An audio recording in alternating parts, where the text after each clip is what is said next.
Assalamualaikum warahmatullahi wabarakatuh.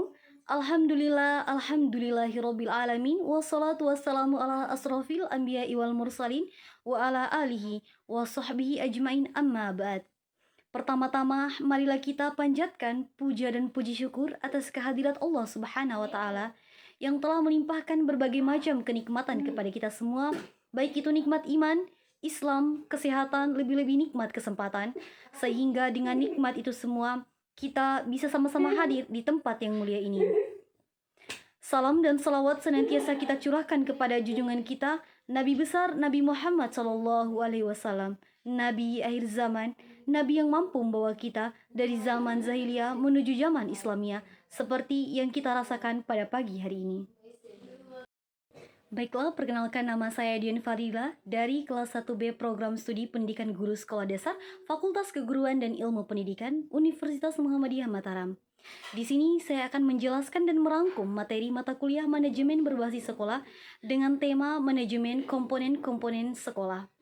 Langsung saja saya akan membahas latar belakang komponen sekolah. Dalam dunia pendidikan, khususnya sekolah, memerlukan komponen-komponen dalam manajemen sekolah guna membantu tercapainya tujuan yang diharapkan. Manajemen sekolah merupakan bagian dari manajemen pendidikan atau penerapan manajemen pendidikan dalam organisasi sekolah sebagai salah satu komponen dari sistem pendidikan yang berlaku. Manajemen sekolah terbatas pada suatu sekolah saja, sedangkan manajemen pendidikan meliputi seluruh komponen sistem pendidikan, bahkan bisa menjangkau sistem yang lebih luas dan besar secara regional, nasional, bahkan internasional. Manajemen sekolah merupakan faktor yang penting dalam penyelenggaraan pendidikan dan penyelenggaraan di sekolah, yang keberhasilannya diukur oleh presentasi, tamatan, atau output. Oleh karena itu, dalam menjalankan kepemimpinan harus berpikir sistem. Artinya, dalam setiap penyelenggaraan pendidikan sekolah mempunyai komponen-komponen terkait, seperti guru-guru, staf TU, orang tua siswa, masyarakat, pemerintah, anak didik, dan lain-lainnya. Harus berfungsi optimal yang dipengaruhi oleh kebijakan dan kinerja kepemimpinan. Dengan adanya manajemen di sekolah, dapat diketahui bagaimana manajemen substansi pendidikan di suatu sekolah atau manajemen berbasis sekolah agar dapat berjalan dan tertib, lancar, dan benar-benar terinteraktif dalam suatu kinerja, dalam suatu sistem kerja, dan efektif serta efisiensi. Hal yang paling penting dalam implementasikan manajemen berbasis sekolah dalam manajemen terhadap komponen-komponen sekolah itu sendiri. Sedikitnya terdapat 7 komponen sekolah yang harus dikelola dengan baik dalam rangka manajemen berbasis sekolah itu sendiri. Langsung saja, poin yang pertama yaitu manajemen kurikulum dan program pengajar. Kurikulum dan program pengajar merupakan aplikasi atau pijakan dalam proses pendidikan yang diselenggarakan pada seluruh lembaga pendidikan. Perencanaan dan pengembangan kurikulum nasional telah dilakukan di Departemen Pendidikan Nasional pada tingkat pusat. Akan tetapi, sekolah juga bertugas dan berencana mengembangkan kurikulum muatan lokal sesuai dengan kemampuan dan kebutuhan masyarakat setempat. Dalam manajemen berbasis sekolah di Indonesia, untuk muatan lokal mengharuskan setiap satuan pendidikan diharapkan dapat mengembangkan dan memunculkan keunggulan program pendidikan tertentu sesuai dengan latar belakang tertentu, lingkungan sosial masyarakat, dan otonomi sekolah. Dalam arti luas, mempunyai fungsi untuk menghubungkan program-program sekolah dengan seluruh kehidupan peserta didik dan kebutuhan lingkungan, sehingga setelah mahasiswa menyelesaikan pendidikan pada satuan pendidikan mereka siap menyesuaikan dengan kebutuhan masyarakat. Tujuan manajemen kurikulum atau pengajaran yang pertama adalah mengelola perencanaan kurikulum pembelajaran, 2. Mengelola implementasi kurikulum pembelajaran, 3. Untuk mengelola pelaksanaan, 4.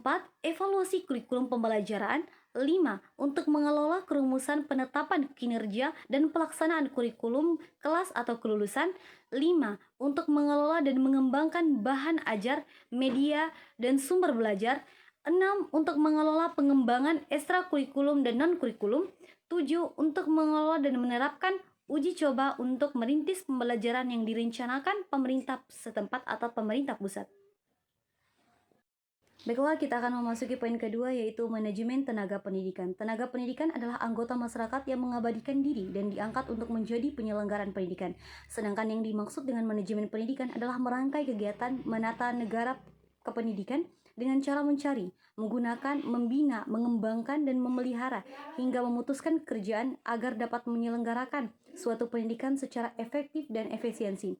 Peningkatan produktivitas prestasi kerja dapat dilakukan dengan meningkatkan sumber daya manusia, kepala sekolah, guru, dan karyawan dengan cara mengikut sertakan kepada kegiatan-kegiatan yang menunjang pada kinerja seluruh unsur sekolah. Manajemen tenaga kependidikan, guru, dan personil mencakup beberapa hal, yaitu perencanaan pegawai, 2. Pengadaan pegawai, 3. Pembina dan pengembangan pegawai, 4. Promosi dan mutilasi, 5. Memperhatikan pegawai, 6. Kombinasi, dan 7. Penilaian pegawai. Selanjutnya adalah manajemen kesiswaan. Salah satu tugas sekolah dialah di tahun pelajaran baru adalah menata siswa. Manajemen pendidikan adalah menata dan mengatur kegiatan yang berhubungan dengan peserta didik atau murid. Awal pendaftaran sampai mereka lulus. Tetapi bukan sekedar mencatat data peserta didik, melainkan meliputi aspek lebih luas yang secara obsesional dapat membantu upaya pertumbuhan murid melalui proses pendidikan di sekolah. Dalam manajemen kesiswaan terdapat 4 prinsip, yaitu yang pertama, siswa harus diperlakukan sebagai subjek dan bukan objek, sehingga harus didorong untuk berperan serta dalam setiap perencanaan dan pengambilan keputusan yang terkait dengan kegiatan mereka.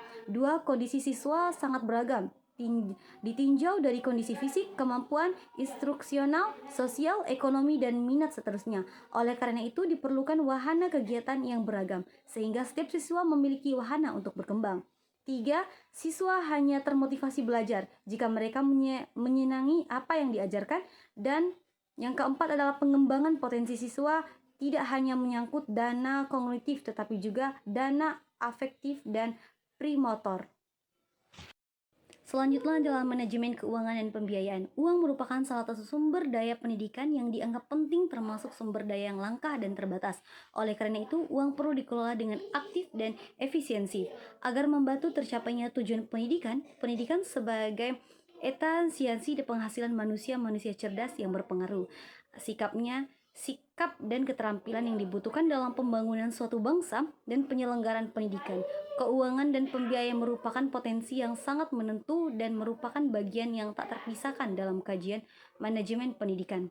Komponen keuangan dan pembiayaan pada suatu sekolah merupakan komponen produktif yang menentukan terlaksananya kegiatan proses belajar mengajar di sekolah serta komponen-komponen lainnya. Manajemen berbasis sekolah atau MBS memberi kewenangan kepada sekolah untuk menggali dan menggunakan sumber dana sesuai keperluan sekolah. Sumber dana dalam proses pendidikan dapat dikelompokkan menjadi 3, yaitu pemerintah pusat atau pemerintah daerah, orang tua wali atau peserta didik, dan masyarakat baik mengingat maupun tidak mengingat. Selanjutnya adalah manajemen sarana dan prasarana. Setiap satuan pendidikan tidak dapat terlepas dalam faktor prasarana dan sarana yang dapat digunakan untuk menunjang proses pendidikan. Proses belajar dan mengajar manajemen sarana dan prasarana tertuju dapat menciptakan kondisi yang menyenangkan baik guru maupun murid yang berada dalam sekolah. Tersedianya sarana dan prasarana merupakan salah satu komponen penting yang harus dipenuhi dalam menunjang sistem pendidikan.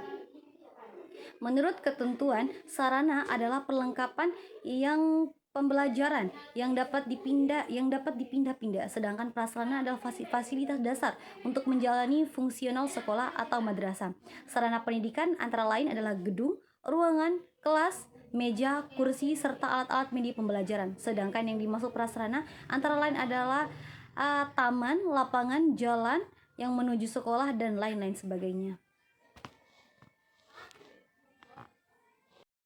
Selanjutnya ada manajemen hubungan sekolah dengan masyarakat. Hubungan sekolah dan masyarakat adalah suatu proses komunikasi antara sekolah dan masyarakat dengan tujuan meningkatkan pengertian anggota masyarakat tentang kebutuhan pendidikan, serta mendorong minat dan kerjasama para anggota masyarakat dalam rangka memperbaiki sekolah. Hubungan sekolah dengan masyarakat dapat dihakikatkan merupakan suatu sarana yang sangat berperan penting dalam membina, mengembang pertumbuhan sekolah tersebut. Dengan adanya program hubungan masyarakat dalam suatu lembaga pendidikan, maka akan memberikan manfaat antara lain, satu, terjadinya saling mengerti antara sekolah dan masyarakat sehingga masyarakat dapat membantu kebutuhan sekolah. Dua, lewat kegiatan humas mahasiswa dapat mengetahui kondisi masyarakat sekitarnya. Tiga, dengan adanya kegiatan sekolah dapat melakukan promosi program dan yang menarik minat bakat masyarakat untuk menyekolahkan anak-anaknya. Ada beberapa teknik dalam hubungan sekolah dan masyarakat dalam lembaga pendidikan. Antara lain adalah laporan pada orang tua, majalah dan surat kabar sekolah, pameran sekolah, open house, kunjungan orang tua peserta didik di sekolah, kunjungan ke rumah peserta didik, laporan tahunan, organisasi perkumpulan alumni. Yang terlahir adalah manajemen layanan khusus adalah suatu proses kegiatan yang memberikan pelayanan kebutuhan kepada peserta didik untuk menunjang kegiatan pembelajaran agar tujuan pendidikan bisa tercapai secara efektif dan efisiensi. Pelayanan khusus yang diberikan sekolah kepada peserta didik antar sekolah satu dengan sekolah lainnya pada umumnya sama, tetapi proses pengelolaan dan pemanfaatan yang berbeda. Beberapa bentuk manajemen layanan khusus yang ada di sekolah antara lain Beberapa bentuk manajemen layanan khusus yang ada di suatu sekolah antara lain: 1. Layanan perpustakaan pendidik peserta didik. 2. Layanan kesehatan peserta didik. 3. Layanan asrama peserta didik. 4. Layanan pembimbing konseling. 5. Layanan fakirial peserta didik. 6. Layanan laboratorium peserta didik. 7. Layanan operasi peserta didik. Dan 8. Layanan keamanan peserta didik. Sekian saja pemaparan materi yang dapat saya sampaikan. Lebih dan kurangnya saya mohon maaf. Wabillahi taufik wal hidayah. Wassalamualaikum warahmatullahi wabarakatuh.